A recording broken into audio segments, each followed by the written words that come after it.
دیکھیے انہوں نے انسان کی کھوپڑیوں سے مینار بنائے، انسانی خون سے بارڈر لائن پہ لکیریں کھینچی، پھر بھی یہ ناکام رہے، اور آج بھی یہ ناکام ہی ہیں، یہ کامیابی تھوڑی ہو رہی ہے جو کچھ آپ دیکھ رہے ہیں۔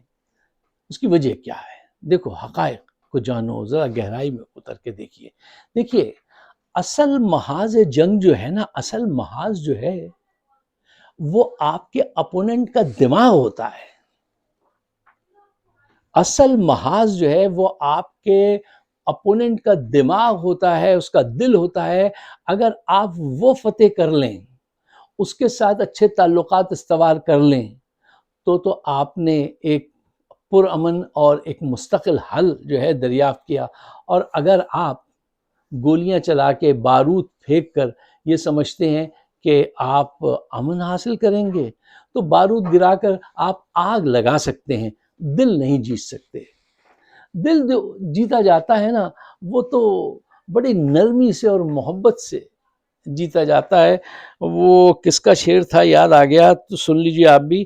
کیا تھا کہ تم اپنی جنگ محبت سے جیت سکتے ہو، تم اپنی جنگ محبت سے جیت سکتے ہو، جنگ شروع ہونے سے پہلے سلام کر لینا۔ تو یہ صورتحال تو یہاں پہ ہونے والی نہیں ہے۔ اب اس کا مقابلہ کیسے کیا جائے، یہ اہم بات ہے۔ اچھا صاحب، کچھ دوست جو ہے وہ مسلسل یہ بات پوچھ رہے ہیں کہ یہ بتائیے کہ امریکہ میں عوام کا ریئیکشن کیا ہے اس جنگ سے متعلق۔ عوام کا ریئیکشن، امریکن عوام حق کے لیے آواز اٹھانے والے لوگ ہیں۔ آپ دیکھیے فلسطین کا معاملہ ہو یا کہیں پہ بھی ظلم ہو تو ملین مارچ جو ہے وہ یہاں پہ ہوتا ہے امریکہ میں۔ ڈٹ جانے والے لوگ ہیں، جنگ سے نفرت کرنے والے لوگ ہیں، اور آج بھی میجورٹی آف امریکنز وہ اس کو پسند نہیں کر رہے ہیں، ناپسند کر رہے ہیں۔ یہ ایک چھوٹی سی کلپ ہے، یہ ذرا آپ دیکھیے اور پھر اپنی رائے قائم کیجیے، آپ جو بھی مناسب سمجھیں۔ This is a statement from Donald Trump, quote, "We have completed our very successful attack on the 3 nuclear sites in Iran," etc.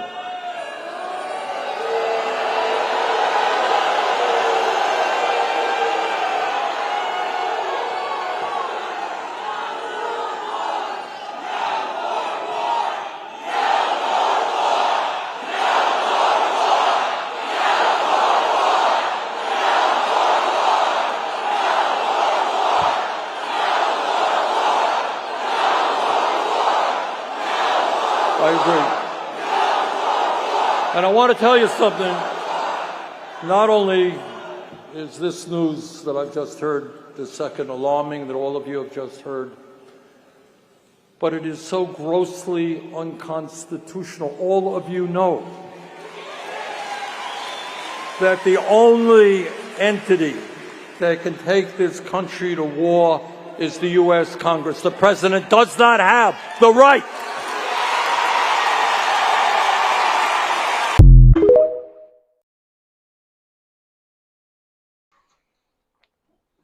آپ نے دیکھا کس شدت سے، کس قوت سے لوگ چیخ رہے ہیں کہ نو مور وار، امن چاہیے، نفرت نہیں چاہیے، جنگ نہیں چاہیے۔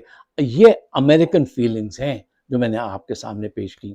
دیکھو حقیقت یہ ہے کہ طاقت اور خوف کے ذریعے آپ ٹیمپریری طور پہ امن قائم نظر آ سکتا ہے، کر سکتے ہیں، لیکن پرماننٹ امن جو ہے، پیس جو ہے، وہ انصاف اور سچ کے ذریعے ہی قائم ہوتا ہے۔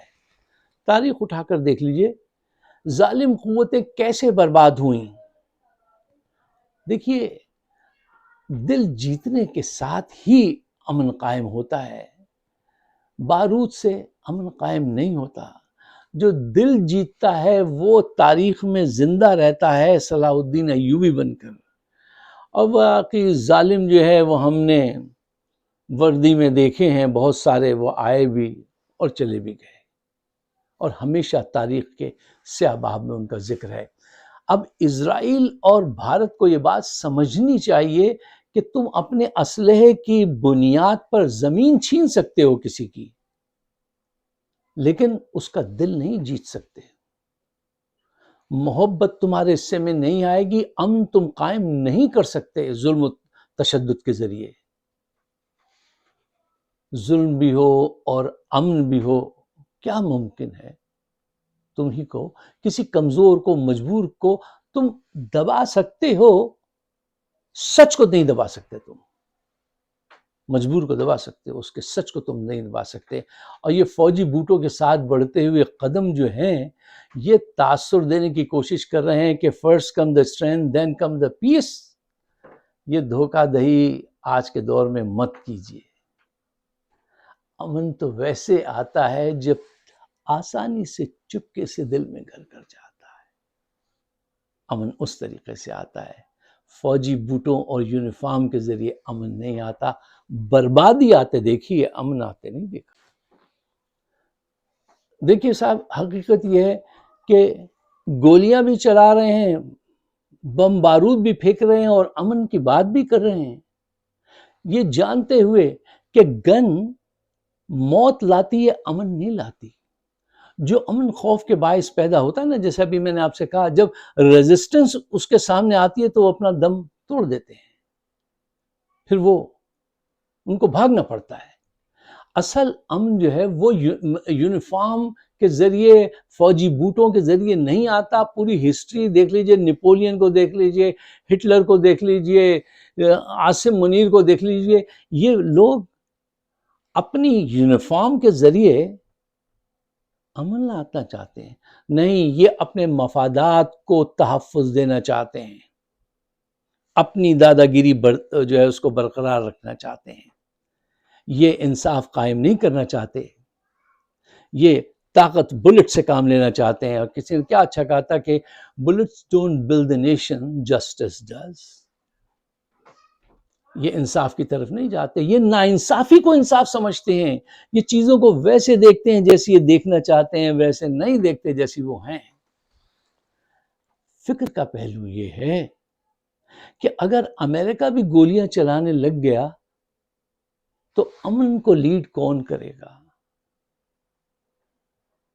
ایک پاکستانی امریکن کی حیثیت سے میرا یہ بڑا کنسرن ہے، میری سوچ ہے کہ اگر امریکہ یہ کام کرنے لگ گیا کہ ظالموں کے ساتھ مل کے گولیاں چلائے، 6 مرتبہ ویٹو کیا ہے غزہ کے جنگ بندی کو ہم نے، پھر اس کو لائسنس دے دیا کہ جاؤ ہاسپٹلز پہ حملے کرو، بچوں کو بھوکا مار دو، کیا ستم نہیں ڈھائے۔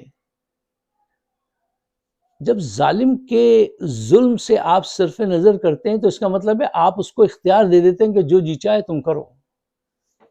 اور ایسے بزدل کے ابھی سڑکوں پہ دوڑتے نظر آ رہے تھے، اور بزدل صرف اس وقت چیختا ہے اور آپ کو دھمکی دیتا ہے اور گولی چلاتا ہے جب بزدل کو یہ یقین ہو کہ اس کے پیچھے کوئی طاقتور کھڑا ہے، ورنہ وہ نہیں ہوتا۔ بہت آرام سے امن قائم کیا جا سکتا ہے اگر انصاف سے ہم سوچنے لگیں۔ اور ویسے بھی اب امریکہ کو اسرائیل کی وہ ضرورت نہیں ہے جو 60 کے ٹائم 60s اور 70s میں تھی، اب وہ نہیں ہے۔ یار انویسٹمنٹ آ رہی ہے عرب سے ٹریلینز ڈالر کی، اور یہاں بلینز ڈالر کی ایڈ ہم ہر سال ان کو دے رہے ہیں، اپنے ٹیکس منی ہم دے رہے ہیں اسرائیل کو، اور بدنامی بھی مول لے رہے ہیں پوری دنیا میں۔ کیوں؟ کب تک؟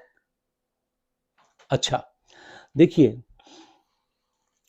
حقیقت سے جائزہ لیجئے کہ جب بھی امریکہ کسی لانگ ٹرم وار میں شامل ہوا ہے تو ہمیں مسلسل شکست ہوئی ہے، چاہے وہ ویتنام ہو، آپ گواہی نہیں دیں گے، افغانستان ہو، اب آپ نے ایران کو پکڑا ہے۔ ایران کی تاریخ پڑھنی چاہیے۔ میں کچھ دوستوں سے کہہ رہا تھا کہ تم ایران کی تاریخ پڑھو، یہ وہ لوگ ہیں جو لانگ ٹرم جنگ کے لیے ہمیشہ آمادہ رہتے ہیں۔ ابھی عراق سے 10 سال کی انہوں نے جنگ لڑی تھی اور ایک وقت بھی ان کے قدم نہیں ڈگمگائے تھے۔ یہ وہ لوگ ہیں اور ان کی تاریخ ہے، ہسٹری ہے، یہ وہ پاک سرزمین ہے جہاں پہ انہوں نے یزید جیسے آدمی کے سامنے سرنڈر نہیں کیا تھا. آپ یزید سے بھی بڑے یزید ہیں کیا؟ نہیں ہو سکتے. آپ یزید سے بڑے یزید نہیں ہو سکتے، چھوٹے یزید ہو سکتے ہیں آپ. اور ان کی ول پاور کل بھی ویسے ہی تھی، آج بھی ویسے ہی ہے. ان کی تاریخ پڑھ کے دیکھیے. دیکھو مزاج پتہ چلتا ہے نا تاریخ پڑھنے سے کسی قوم کا کہ اس کا مزاج کیا ہے. جیسے ہمارا پاکستانیوں کا مزاج جو ہے وہ پیسہ کمانا، لوٹنا، کھانا پینا، عیش کرنا، یہ ہمارا مزاج ہے. موسٹ آف اس ہمارا. ٹھیک ہے، جنگ منگ لڑنا نہیں، فوراً تابع داری میں آ جاتے ہیں، کچھ پیسے دے دو تو ہم تمہارے ساتھ شامل ہو جاتے ہیں. یہ ہسٹری ہے، ہماری تاریخ ہے شروع سے. وظیفہ مقرر کروا لیتے ہیں، اس کے لیے قصیدے لکھ دیتے ہیں. یہ ہماری ہسٹری ہے. ایران کی ہسٹری یہ نہیں ہے. یہ کبھی سر جھکاتے نہیں، سر کٹوا لیتے ہیں لیکن سر نہیں جھکاتے. یہ وہ لوگ ہیں. اور قدرت بھی ہر دور میں ان کو سپورٹ کرتی آئی ہے. اور آج بھی دیکھیے کیا ہوا ہے. رونلڈ ریگن کے زمانے میں جب وہ چھڑانے گئے تھے ہیلی کاپٹر امریکنز کو ایمبیسی سے، تو اچانک ان کو تیز ہوا چلی اور وہ کہنے لگے ہمارے ہیلی کاپٹر جو ہیں وہ آندھی میں پھنس گئے تھے اور درختوں میں الجھ گئے تھے. ایسی کہانیاں ہیں. اب وہ کہانیوں پہ ذرا میں تھوڑا دور بھاگتا ہوں، لیکن وہ حقیقت تھی. میں نے اس زمانے میں اس کو پڑھا تھا کافی ڈیٹیل سے نیو یارک ٹائمز میں کہ یہ کیا ہوا تھا. تو اچھی اللہ کی بھی مدد ہوتی ہے. لیکن دیکھیے جن سے ہم جنگ کرنے جا رہے ہیں، اور لانگ ٹرم جنگ، یہ ہماری معیشت کو خراب کرے گی. امریکہ کی، پوری دنیا کی معیشت کو خراب کرے گی. ہمارا امیج خراب تر ہوتا چلا جائے گا. اور ہم اس طرح سے چائنا کو اپنے ہاتھ سے اٹھا کر لا کے فرسٹ پوزیشن پہ لا کے کھڑا کریں گے کہ اب آپ ورلڈ پاور آپ ہیں. ابھی انڈیا کی شکست میں کیا ہوا ہے؟ چائنا نمبر 1 بن کے ابھرا ہے. اب پھر وہ نمبر 1 بن کے نہ ابھرے. اور یہ ہماری غلطی ہے کہ ہم نے ایسے اٹیک کیا. برنی سینڈر نے کہا تھا کہ نہیں، پہلے کانگریس سے بات کرو، اس کے اجازت کے بغیر تم، یہ آئین شک نہیں ہو رہی ہے. یہ سارے اہم پوائنٹس ہیں، ان کو پیش نظر رکھیے. اگر آپ میری بات سے اتفاق کرتے ہیں تو براہ مہربانی اس کو شیئر کیجئے گا، مجھے اپنے خیالات سے نوازیے گا.